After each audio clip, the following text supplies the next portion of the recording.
you guys can't, it doesn't make any difference from here anyway, right? Okay, that's good. No, stand back here. You know this goes. Okay, so, you guys just heard a very experienced speaker. I know we've had her probably at least 3 or 4 times. Now you're going to hear somebody who's never really done this before. So, that's all right, because what matters is what God has to say, and I've been praying, so God will take care of it. Could I have Delaney and, I'm not going to be able to remember the name. Anyway, McLean and girls, will you come here for me? Amber. I can never remember Amber's name. And Elena, I don't know why I can't. I can't think of anything right now, so that's what it is. If you guys would just give everybody a piece of paper, I would be very brief. Whatever that is you want. Thanks for letting me pick on you guys. I like to do that. There you go. Give them over there too. Give everybody a piece of paper and let's do that. All right.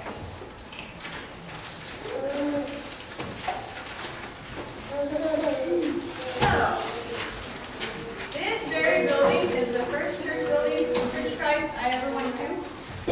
A lot of you may know that, but if you don't, my husband Paul came out here from Los Angeles, California to go to Bible college in 1982. And he stayed here for many years trying to find a wife. I mean, go to Bible college. So he was an 8-year student, I believe it was, in a 4-year degree. And so that's how I met. I met Paul at Burger King. And it's a very interesting story, because that's my camp kids. I have to tell it every year almost. But anyway, can you guys hear me? Okay. Anyway, so I started going to church with Paul. Let's see, November 1st. Is that right? Halloween. I remember he came Halloween and talked to me. I believe we went November 1st. I met him like October 9th in Burger King. And I talked to him again later on that month in Burger King. And so, I don't even think Burger King's there anymore. It's coming back. It's coming back. Okay. So, anyway, that's how I met him. And Paul was very good about not dating me without me being a Christian. So we took his buddy Jared with us everywhere we went. And it was hilarious. He was telling me, like, you can sit over there in the park. You can sit over there. Okay, so I sat over there on my own little side. I scared him half to death, but it's all right. I was worldly. I mean, there's just no doubt about it. He was scared of me, and he should have. I mean, I think we should have fear, things like that. But anyway, so we hung out together for about a month, and then I came to church with him the whole time. I invited him to church first. That's just it. The first time I invited him to the Wildcat Hills to look at the stars. I didn't even know it. But I'm from a small town, and there's never any fear of meeting new people. So whatever. He's like, I'm from Los Angeles. It's cold outside. I don't even know you. And so he didn't exactly say that. So anyway, he was done talking to me. And then the next time I met him, I was with my, we were going out there to go drinking, by the way. Sorry kids, but that's just the way it was. And I wasn't going to drink, but my friend was. And she needed somebody to drink with, and I was going to drive. I was so stupid, so naive. Sorry, I don't like to use that word. I was so naive, but I was dumb, I was ignorant. And I thought that was okay to go, I wasn't going to drink, so whatever. Long story short, I didn't tell him I was going to go drinking, okay? I did not say that. But I saw these boys, and they looked like they were having fun, so I go ask them to go out to the Wildcat Hills in the middle of nowhere to look at the stars. Anyway, so we didn't go. There was nothing like that. But then I saw him at Burger King again, and this time I asked him to church. And he said, no, I have my own church. And I said, well, I'll go to church with you, you go to church with me. And he says, no, I don't go to church anywhere else. I said, okay, then I'll go to church with you. And he said, okay. That's it. He didn't say anything else. So, I wasn't going to tell this story, but anyway. So, I was driving down the street in ScottsBluff. I was from a small town. We have 2-stop signs, and there's not even a 4-way. There are 2 stop signs in Potter, and so I was scared driving. And so driving down the street in my car that I've had about 2 weeks, and it's a great big Oldsmobile with a really loud horn, and it started honking. And I don't even know what to do. There are cars coming, 2 lanes of cars coming both ways. I was so scared. And then horn started honking. I was scared to death. So I don't know why, I turned left into this little mini mart, and my horn's just blaring. So everybody's looking at me. And I did not like attention. I still don't like attention. And it's like, so anyway, this boy walked up because he was working with me at Burger King. He was like, oh, what can I help? I don't know. This thing was honking. I got the hood up. I have no idea. So he's talking to me. I'm trying to talk to him. And here comes Ron Lentz. Ron was with Paul the night at Burger King that I met him. And so, anyway, the horn stopped honking. It never honked again. I mean, he pushed it, but it never did that again. And so I started talking to Ron, and Ron said, okay, he says, I said, hey, I want to go to church with your friend, but you never told me where he goes to church. I don't know how to get a hold of him. He goes, give me your phone number. So I give him my phone number, and come to find out, the week before that, like the Saturday before that, Paul, Ron, and Rick came here to the church building, and they fasted, and they prayed. And I think Rick was fasting for a job. I don't remember what Ron was fasting for. Paul was fasting for a wife. No kidding. Totally honest. And so anyway, he was fasting for a wife. And so what does Ron do? He gets on his little bike and rides right down the street. Little did I know. Right down the street, Pan Brothers Ford. Walks in there and says, hey, Paul, this is it. This is the one you're going to marry. And Paul's like, I've seen that girl. There's no way. So he got my phone number and he called me. And when I got home from work that night, because we didn't have cell phones, so I got home from work and there was a little note inside my little, when I walked in the house, there was a little table, and that's where our landlords left messages for us. And I came downstairs and I told my roommate, I said, the preacher called. She said, what? And I said, that one that's going to be a preacher, he called me. Okay. So she went ahead and I called him back and came to church, and he led songs. Oh my. Wow, that was so impressive. Little did I know everybody in the Church of Christ leads songs, but I'm not, guys, but anyway. So that's my story. That's how I came here. And so Paul and I hung out together for about a month, and with Jerry. Jerry was everywhere we went. And so, not that Jerry. He wanted me to study with that Jerry, and I said, oh, no. Because he said, if we're going to date, we're going to have to believe the same. That's just the way it's going to have to be. And I said, well, okay, well, I'll study. Well, I got this set up with Jerry. I said, no, I'm not studying with Jerry. I'm studying with you. I was like, I don't know how that's going to work. So we would go to Mr. Donut. They don't even have Mr. Donut anymore. Come on, guys. So we'd go to Mr. Donut, and he would explain to me with a little cup in the straw, and, like, if you're going to go on a baptism, if you're going to be baptized, and, like, the devil doesn't want you to have that step, so he'll, like, direct you over here. It was great. Anyway, it's little illustrations with the straw. So anyway, I finally ended up one Saturday. He says, so what do you think? Do you want to be baptized? I said, well, my grandma was really religious, and she was never baptized. So, it's probably not going to hurt me if I do, but it might hurt me if I don't, so I think I probably will. I was like, So, kind of let that drop. So then about a week later, he says, so what do you think? Do you think you want to get baptized? And I said, yeah, I do. I want to get baptized tomorrow. And he's like, tomorrow's Saturday. Mm-hmm. Can I get baptized tomorrow? Well, you could, but Dawn's out of town. Can't you baptize me? No, I can't baptize. So we waited until Dawn and Jerry came back Sunday morning, and I remember Jerry took me back there and talked to me about what baptism was about, and made sure I knew, and I got baptized, and started dating Paul that day. Probably not the best idea, but Paul's a very wise man. I don't know if you know him, but if you do, he's a very wise man, and he knew my heart. He had sat by me in church, and I'd look at him and go, oh, I'm going to have to stop wearing my jeans. He's like, what? And I said, well, I'm not modest. I wear them because they make me look good. I'm not going to wear them anymore. And he's just like, wow, just floored. Because Don wasn't even talking about that. So anyway, so long story short, that's why I'm here. And so praise the Lord. I just think it's awesome because my Lord never did that again, ever. If that wasn't a God thing, I don't know what was. But I'm really excited to be back here today. I really do feel like this is my home church. This is where I started. I really appreciate the people that are still faithful and sticking in there. I know we're few in numbers here, but it only takes a few. When we went to Hastings, I think we had 50 people there, probably. And you could stand at the back of the church and go, this is one church, and this is another church.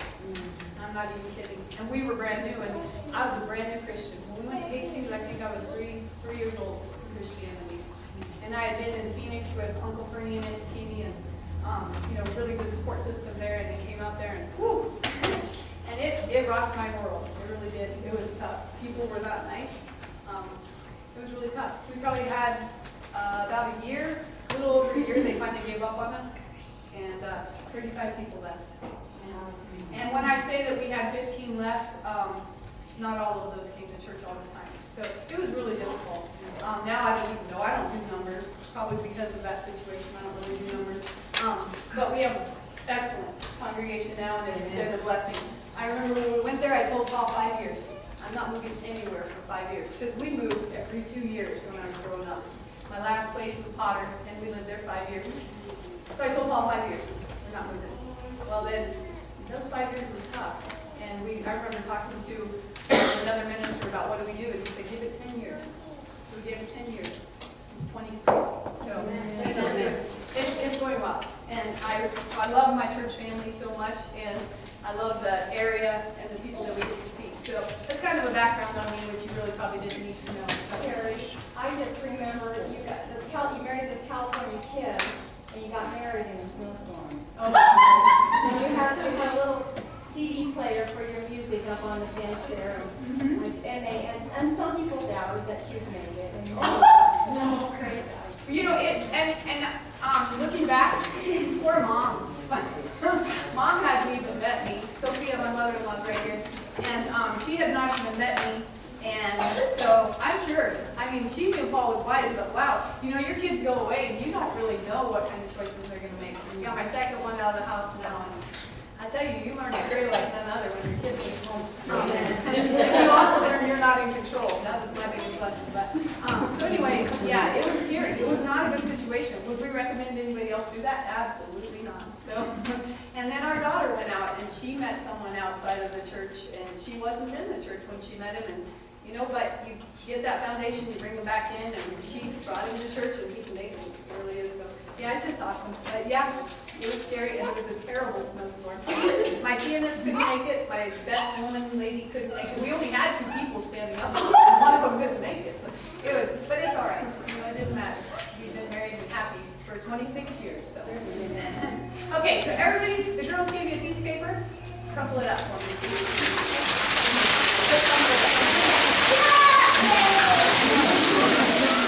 Now when you get done with that, you set it aside. Okay? Alright. Set it aside. Just set it aside.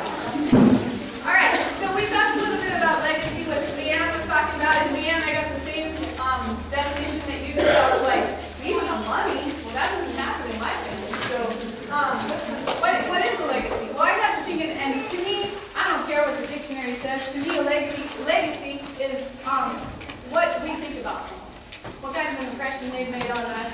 And so I thought, well, what makes us hold someone in such high esteem? And what makes us think of the legacy that he or she has left? So I want you to turn to your neighbor, because this is how I am. If you don't know, I'm studying to be an elementary teacher. I see all these little souls running around, and I want some of that. I want some of that action. I want to be with those little people and make an impact on their lives. So it's a tough road right now, but we're going to get there, and I'm going to be an elementary teacher in a couple years, so I do some weird stuff sometimes. So right now I'm going to have you turn to your neighbor and discuss with them a person that you hold in high esteem, okay? So you can turn around if you don't have anybody sitting by you. Just for a couple minutes, you can talk out loud. Tell me about someone that you think is highly,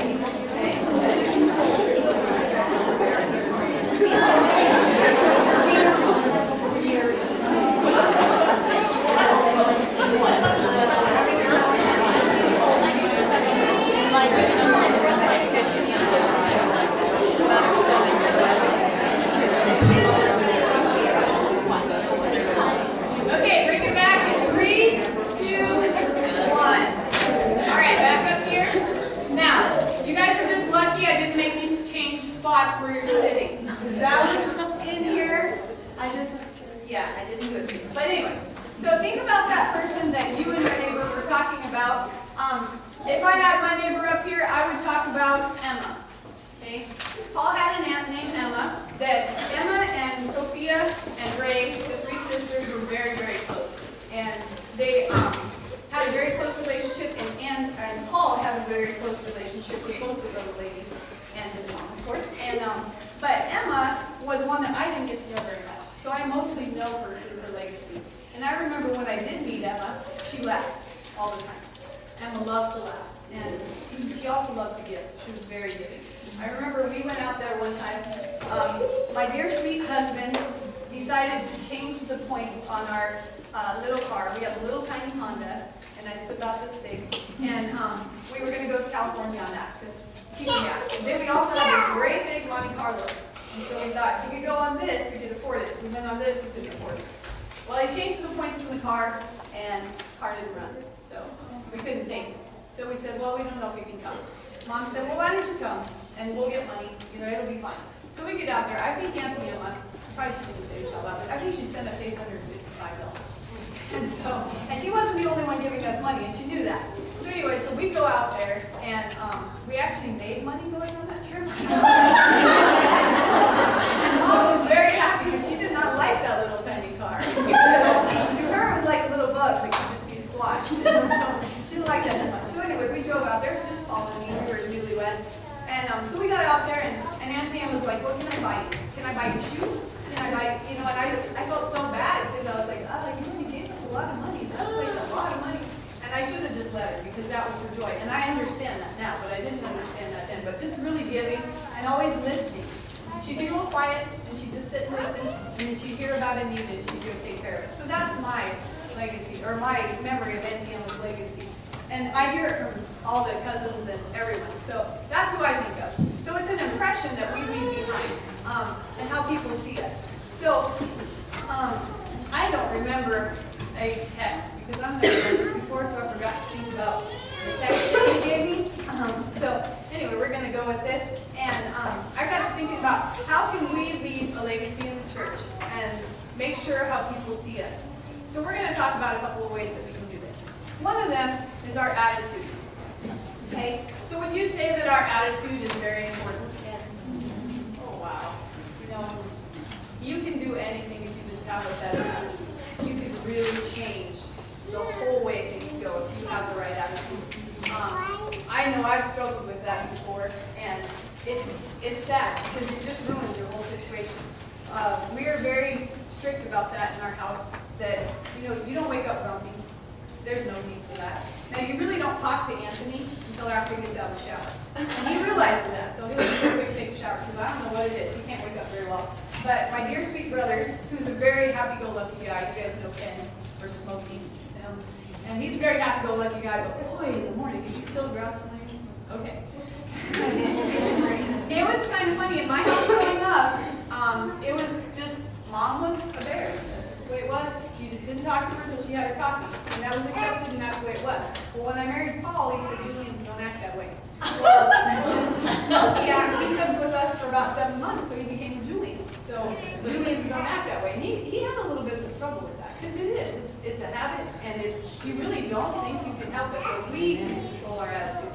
So attitude is very important. And in fact, in the Bible, in Romans 12:2, I'm going to go fast because I don't know how much time I have. I don't know how much this is going to take. But in Romans 12:2, God tells us, do not conform any longer to the pattern of this world, but be transformed by the renewing of your mind. So the pattern of this world is negative. Okay? And many of the people in the world focus on themselves and what will make them happy. You've heard the saying, if Mama ain't happy, ain't nobody happy? Yeah, and that's really the way it is in the church. We control, I'm not trying to take over Alyssa's, good thing she already did hers, but we control what our home atmosphere can be like. Now, this is totally my choice. Okay, well, Paul's in with me, but what happened was we moved to Hastings, 1990, and we were working in the church there. I stayed home for 10 years with my kids, and when Anthony was in kindergarten, Brittany was in school and stuff, I would go to school all I could and help any chance they gave me, because I talked to Radonna, and I wanted to homeschool, but I knew full well that I was not a very good candidate for homeschooling. I knew I wouldn't do a good job. So I talked to Madonna, I remember Madonna, I'm not trying to put her out there, but I asked her, I said, what do? You have yours in public school, and she said, you get in that school, and you make sure that they know you, and you make sure that you have a presence in that school. Okay, I can do that. So I would go and volunteer in the school, and I did have a presence. And I remember one time the teacher asked me, so this book we're going to read about bones, you know, Halloween's coming up, are you okay with this book? I just thought, well, I really didn't have a problem with the book at all, but I always thought it was neat that she cared to ask me. I've never told her anything about our beliefs or anything. So it was just really cool. You do have a presence there, and you get out and you get involved. So that's the way I did it. Well, when Anthony went to first grade, it was about the time that Mike Newton had cancer. And I'm sure a lot of you remember that very easily, very well. Mike suffered a lot, his family suffered a lot, finances were not good. I believe, if I remember right, Mike did not have insurance. Am I right? Okay, so we didn't have insurance, and that scared the church there. And they're like, what are we going to do if something happens to Paul? I think Mike was probably, I don't know, he's probably 10 years older than Paul or something maybe. I don't even know for sure. But it was realization that, wow, this could happen to us. And so that bothered them. So they said, well, we'll pay half your insurance. Have you tried to buy insurance by yourself? It's not, $800. We didn't have $400 to pay for insurance. So I just kept praying about it. Excuse me, I wanted to help out financially. So I just prayed because I didn't know what to do. And I went to Anthony's, one of his events at his school, and the kindergarten teacher said to me, have you ever thought about a full-time job? I said, well, I don't really work full-time. I have children at home, you know, and she said, so I guess it depends on what doing. She said, well, it would be in the school. You would have every day off that your kids have off, holidays, everything. And I said, well, you know, that's the only kind of job I would take. And so I did. And I was right there in the school. My kids needed something, they came to me. The teachers would let them. If I walked in the classroom, Anthony would come up and give me a hug. And the teachers would let him. And I was like, oh, you know, don't disrupt the class. They're like, oh, let him do it. You're not going to get those very many more years. So they don't know Anthony. But anyway, so we went ahead and I worked there. That was the first year. I was a kindergarten para, and I loved it. I loved being with the people. And then my next year, I graduated, and I was a tech para. So I do technology, and I was at the school for 10 years with Alcott, and then they got a job over in the technology department. By this time, Anthony was pretty much done. Not done at home. He still had 2 years at home, but he was never home because he had basketball and football and all that good stuff, and choir and whatever, and soccer, don't forget soccer. And so I said, okay, you know, we prayed really hard about it. And it was a better paying job. The only reason I went to work to begin with was the insurance. And so there were some months I made $6 a month, $6. So, and that was because I just got off because I started back to school. Because as I was working around these young people, I saw that there was a need. And I saw that these little kids, I could have them 8 hours every day. And I thought, I think that's what I want to do. And so I started going back to school just really part-time. No, the first semester I was full-time. But then after that, I started going part-time. And then a job opened up in the technology department, which is the administration offices. I took that job after a lot of prayer.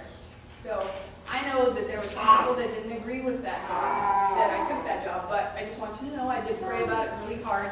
And we decided to take that job.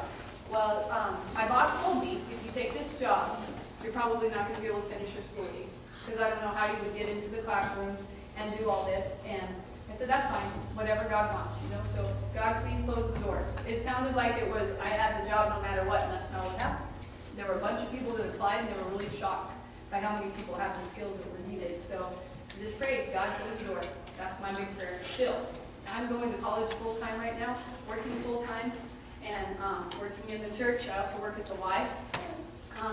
That's only an hour a week, or an hour a day. That's not a big deal. I'm going to work out no matter what, so I might as well get paid for it. But, so anyway, it's a busy life right now, but I keep telling God, close the door. And if you guys pray for me too, if God doesn't want me to do this, close the door, because I want to do what He wants me to do. But the world in Hastings has opened up. We have contact with college students we've never had before, so I have tons of college friends. And we have contact with other people. Paul is getting out more and taking pictures in the community. I don't know if you have them on Facebook, but if you do, you can see where where he's working. It's so totally different than what we've ever done for our ministry before, but it is a ministry.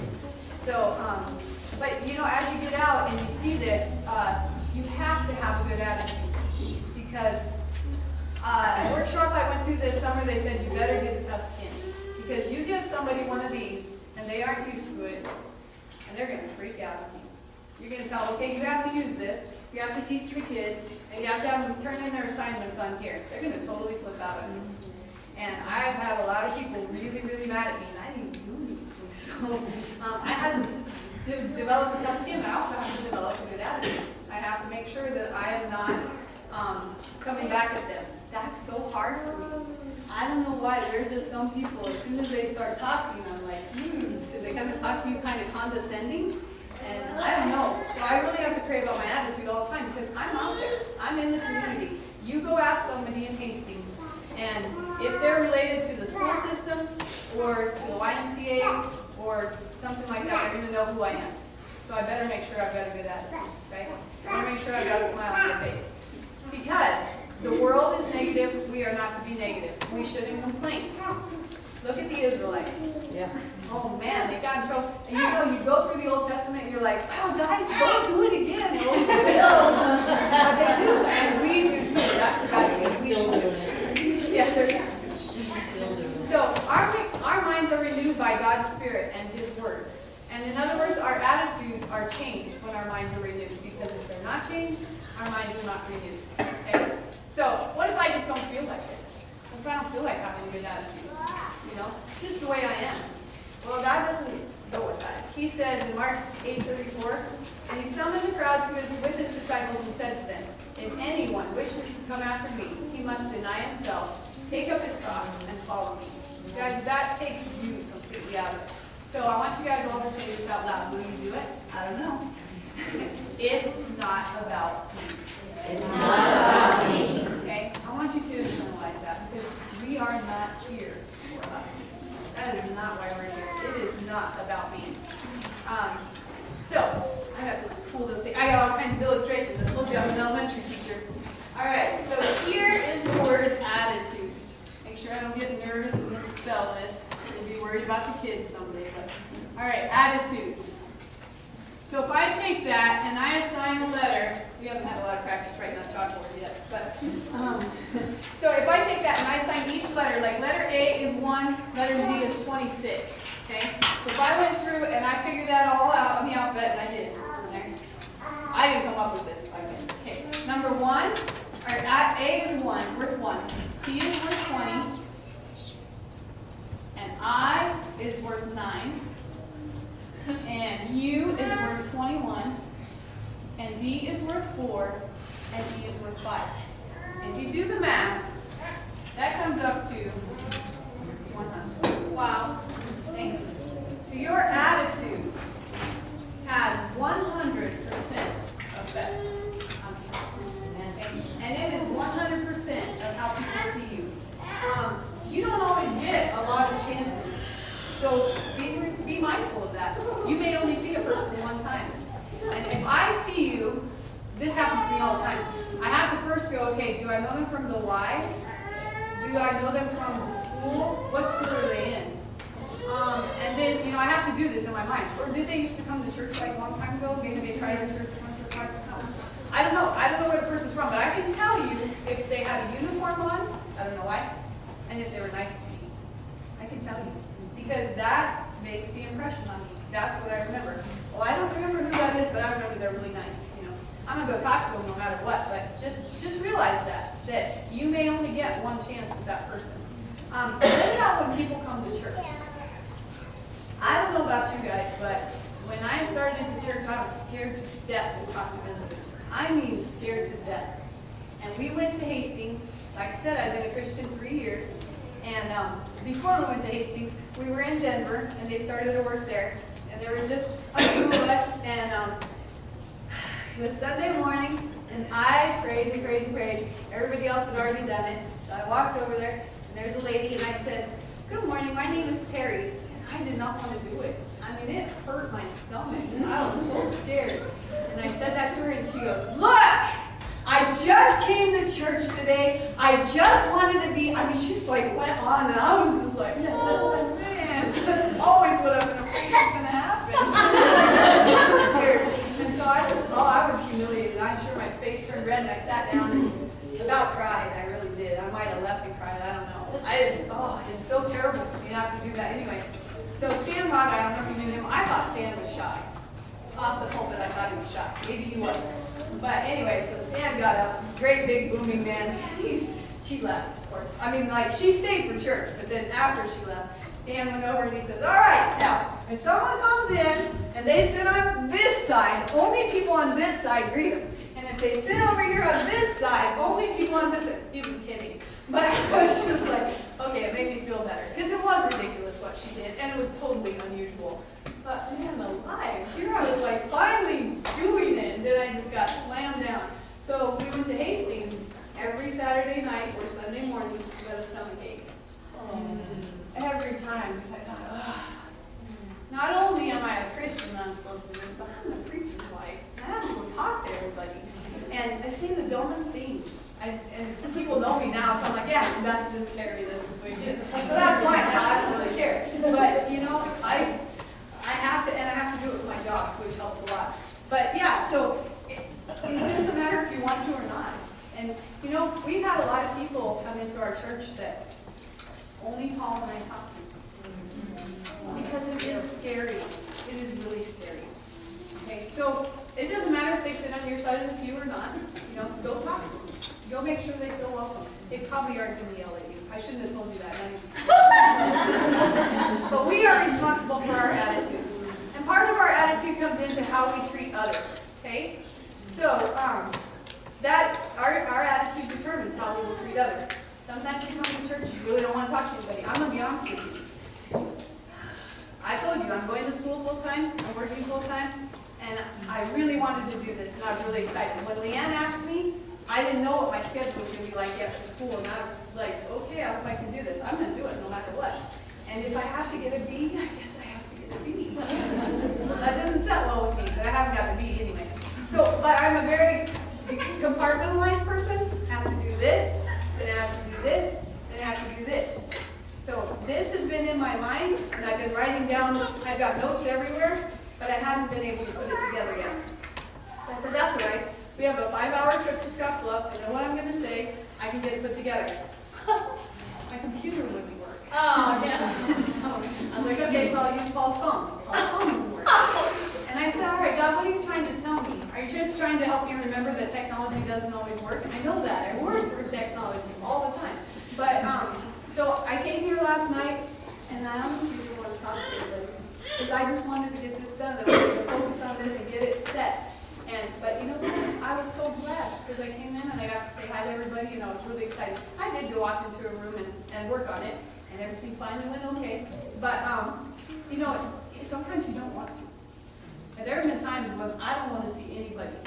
I'm like, I'm going to church and I'm going to go with a good attitude, and I leave so blessed. And I am so thankful for that. But if you come in and you have something against me, and you ignore me, or, I talk to you and you give me the cold shoulder and brush me off, that really, really affects me. Because I'm like insecure a little bit, maybe. So you have to be really careful about that. If you got something against me, you got to tell me. Because I don't take hints very well, so just so you know that. And I'd rather have you tell me. I don't like it every time. But so anyway, our attitude makes such a difference because it is determines how we treat others. Christ is very clear about how we treat our sisters. I put sisters in there because that's all we have here. So in Romans 15:5, now may the God who gives perseverance and encouragement grant you to be of the same mind with one another according to Christ Jesus, so that with one accord you may with one voice glorify the God and Father of our Lord Jesus Christ. Therefore, accept one another, just as Christ also accepted us to the glory of God. Okay? Accept one another. That's one thing I've really had to learn. Not everybody's like me. Thank God, honestly. Because I don't want you all to be just like me. I don't want you all to have the same likes that I do, or the same values, or whatever. But we are not all exactly the same. Okay? Some people would never wear the shirt I have on today. That's okay. I'm okay with that. A couple weeks ago, I wouldn't wear that. So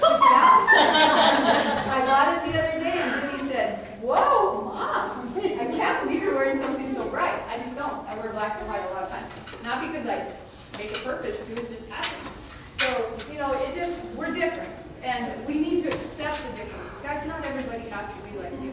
So don't try to make them like you.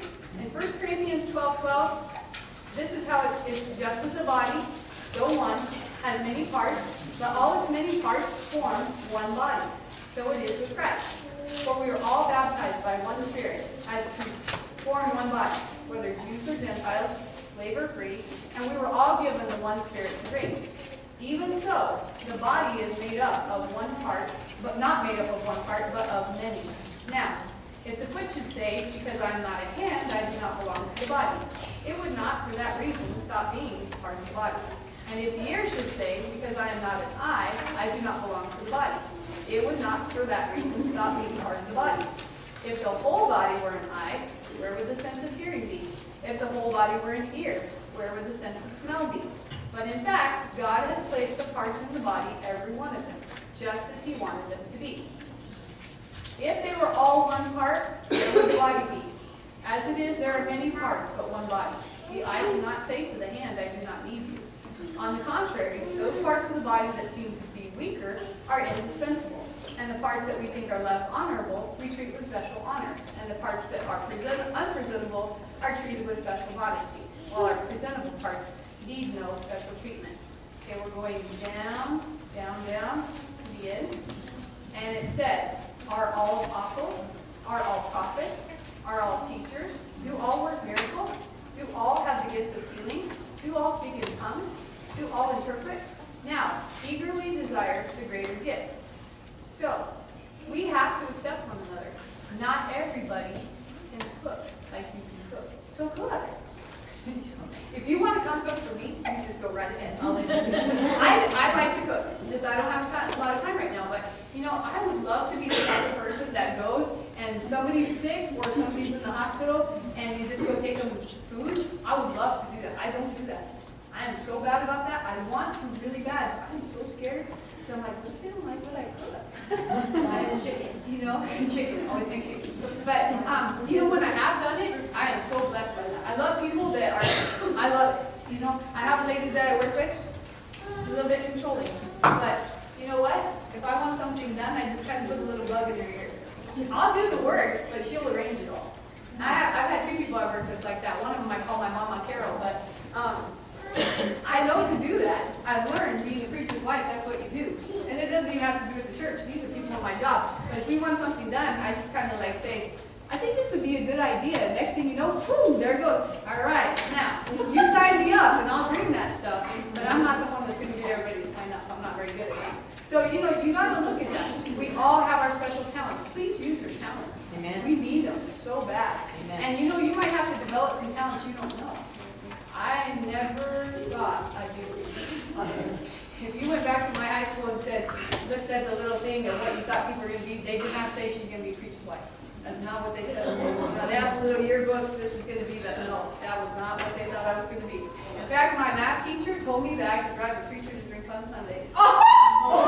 It hasn't happened yet. So, I don't think it will. He's pretty patient. But you just have to understand, we all have different gifts, and we have to develop those gifts. Okay, so what if we have a problem with the sister?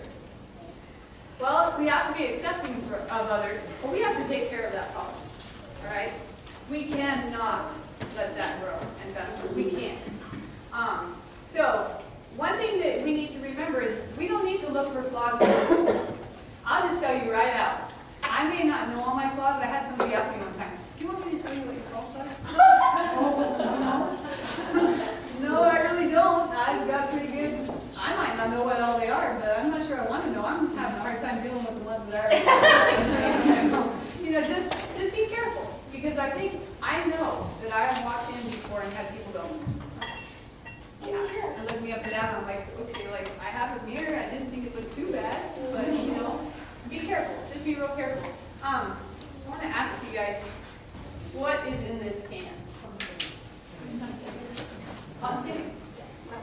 Okay. If I give this to you guys, you want to eat this? You have to eat it. If I give it to you, you have to eat what's in here. I'm not going to tell you what it is. Okay. Oh, Gracie, you'll do it? Yeah. She trusts me. Now, are you going to use this for dessert, the main dish, or what are you going to use it for? Dessert. Gracie, what if I tell you you have to make this for me? What if not? Yeah.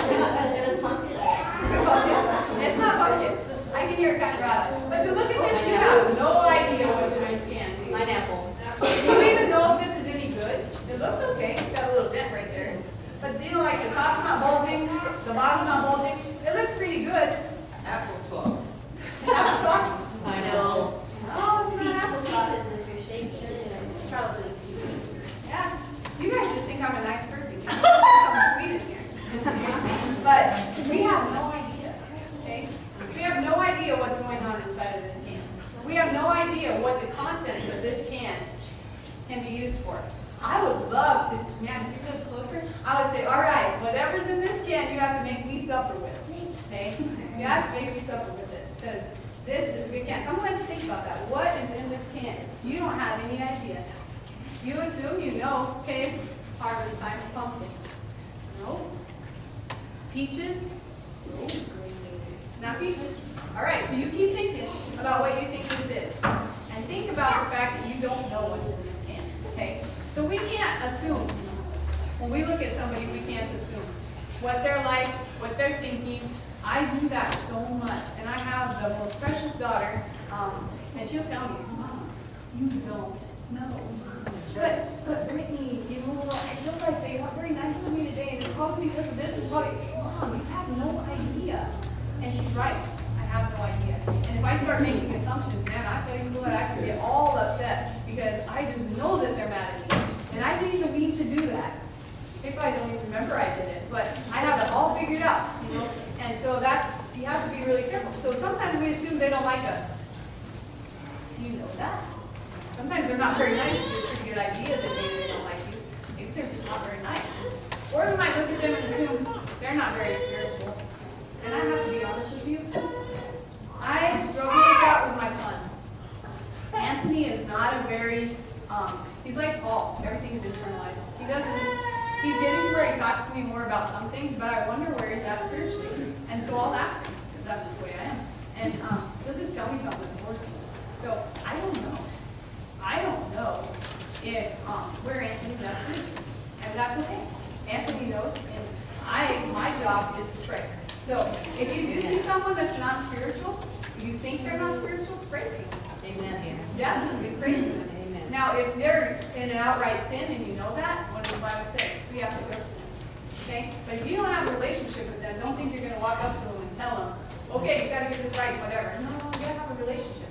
You got to make sure that they know you love them. And then you can go up and you can restore them. That's what it's talking about. It's not to dash them into the ground. It's to restore them. So we don't know. We're not always right. Okay? Does it really matter if we're right? No, it matters what God sees in them and what they are with God. I have learned so much, being a preacher's wife especially, about praying. I remember Uncle Fernie. I don't know if you guys know my Uncle Fernie very well, but Uncle Fernie's pretty quiet. He doesn't say a whole lot. I remember one time we had some time together, and he said to me, Neha, don't you ever tell Paul what to do. Don't you ever tell him what to do. Okay. And I honestly have never heard Uncle Fernie talk to me like that about anything. And he just told me that. He says, you make sure that you pray for him, but don't you ever tell him to preach. And I'm telling you, after we got over there and we're working there for a while, I knew what he was talking about. And I was like, oh, it's so bad. I think he should talk about this. But I didn't tell him. I would not tell him. And what I would do, though, is I go upstairs and I talk to God, and I felt kind of like I was doing a shadow self. He's like, God, I think he should talk about this. But I don't know if he should or not, because, you know, Paul's pretty wise, and I'm not really that wise. But, so if he's supposed to talk about this, do you tell him? Then I'll just stay out of it. But, you know, just let you know that I know this. Okay? So, you know what? I'm not kidding, at least once, but more than once, I'm sure. He says, you know, I've been thinking, I think I should talk about this. Well, that's a great idea. I will tell him. I will tell him. So, you know, you learn that prayer. You have to pray. And prayer, you guys, do we really realize the value of prayer? Do we really? Yes. I don't know. Because we think we have to be like, okay, I always get the names mixed up. And especially when I'm standing out here. Okay, the mom that thought that she had to go and she had to fix it for her sons, Jacob and Esau. Is that Rachel or Rebecca? See, I told you, you're mixed up. Why they both have the R in them, I don't know. But anyway, so she thought she had to fix it, didn't she? She didn't fix it, she messed it up. So just pray. You guys trust that God knows what he's talking about. You don't have to fix it always. Get in there and pray for these people. So God created each person different so he or she could fulfill the different different roles in the church. All right. But if the problem is a sin on their part, we need to go to him. Matthew 18:15 says, go and show him this fault in private. If he listens to you, you have won your brother. If he does not listen to you, you take 2 or 3 more people with you. And make sure you have witnesses. And then, by the mouth of 2 or 3 witnesses, every fact may be confirmed. And if he refuses to listen to them, then you go to the church. And if he refuses to listen to the church, then you take care of the action. You disfellowship them, whatever you want to call it. But we can't skip those steps, okay? We can't just walk up there and blast them and whatever. We have to. God has it set up in a plan. If we think we've got it figured out better, guess what? We don't. So we have to remember that. Is it conflict of interest or personality? Like I told you, sometimes some of those teachers just come up to me and I don't know what it is. It's the way they say it to me. I want to help them, and my boss is all about customer service. But I'm telling you, when you walk up to me and say, well, I was talking to somebody and they told me that if I came to you and told you that my 9-year-old computer needed to have this and that you would probably get my computer replaced. I kept asking. I'm like, my attitude goes, you're not getting a new computer, are you crazy?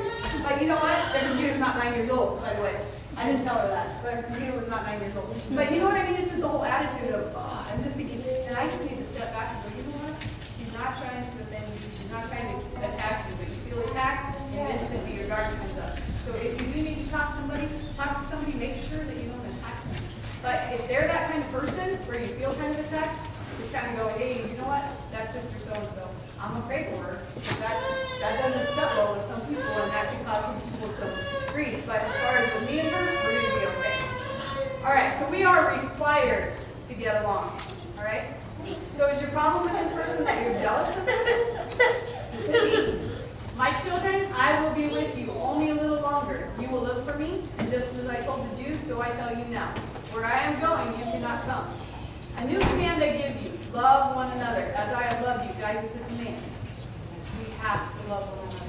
I was telling Kristen's new to our congregation. No, it's been like 3 years, but she hasn't been out a whole lot. And so she said, I get so nervous when I go somewhere. I said, you know what, they're Christians, they have to like me. If they don't, that's between them and God. But she's really likable anyway, so don't get me wrong. But, you know, they have to like her. You guys, we cannot take on each other. Yeah, we can't. Right. There are going to be things that drive you crazy about some people. I love my husband more than anybody in the world, and he sometimes drives me crazy. You know, I go in there and I go to take the vitamin lid off. I'm like kind of a little bit, not as OCD as I used to be, because I don't have time, but everything's like, the labels on the vitamins are fixed like this. It just has to be that way. Mr. Paul, he's so laid back. He goes up there, he opens the lid. I don't know what he does. I go to open the lid. I pick up by the lid. Why do I do that? I don't have any idea.